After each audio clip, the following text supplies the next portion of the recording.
Hello বন্ধুরা, আবার একটা নতুন নিউ ব্লগ নিয়ে আপনাদের কাছে চলে এসেছি। তো সেদিন আমরা দুই বোন আমার বাবার বাড়ি গেছিলাম। হট করে ঘুরতে ঘুরতে আমার মা নেমন্তন্ন করেছিল। তো এত লোক আয়োজন করেছিল আমার মা, সেগুলো আপনাদের সাথে শেয়ার করবো বন্ধুরা। তো দেখুন, এরা সবাই খেতে বসে গেছিলো, আমরা কিন্তু তখন খেতে বসিনি।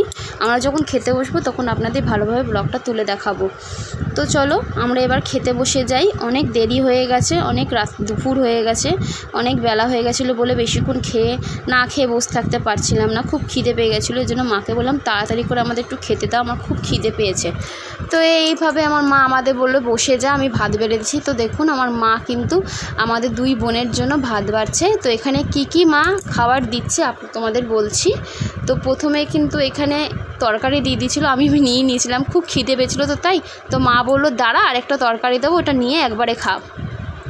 তো আমি নিয়ে বসলাম। দেখুন এর মধ্যে কী খাওয়ার আছে। প্রথম ভাত, সাদা ঝুরঝুরে ভাত, আর সাথে আছে কাটি কচু দিয়ে আলু দিয়ে চিংড়ি মাছের তরকারি, আর এটা লোটে মাছ, ঝুরু লোটে মাছ।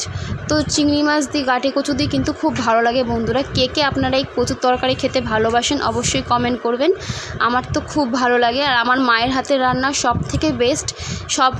সবার মায়ের হাতে কিন্তু রান্না খুব পছন্দ, যেমন আমার।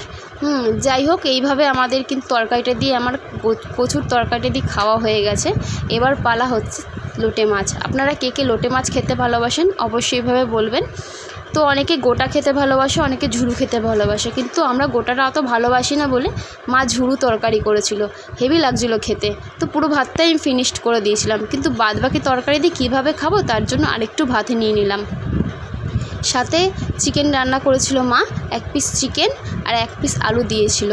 এটা আমার বোন, ও আমাকে হেল্প করে দিচ্ছিলো একটু দেওয়ার জন্য। মা যেহেতু একটু দূরে বসেছিলো তো অসুবিধা হচ্ছিলো বলে বোন আমাকে একটু হেল্প করে দিচ্ছিলো, আর এরা এখানে বসে একটু হাসি ঠাট্টে করছিল।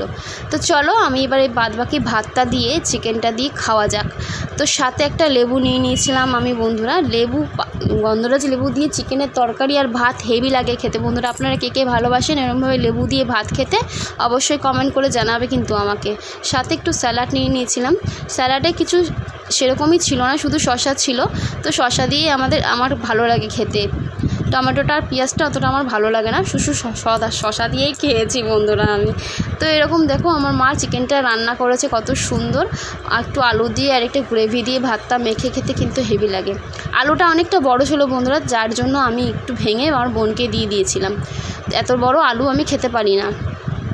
তো চলো ভাত দিয়ে মেখে খাওয়া যাক। দেখো কি সুন্দর লাগছে কালারটা। আমার মার হাতে রান্না কিন্তু খুবই সুন্দর বন্ধুরা। কে খেতে চান অবশ্যই জানাবেন এবং কমেন্ট করবেন, আমার বাড়ি চলে আসবেন।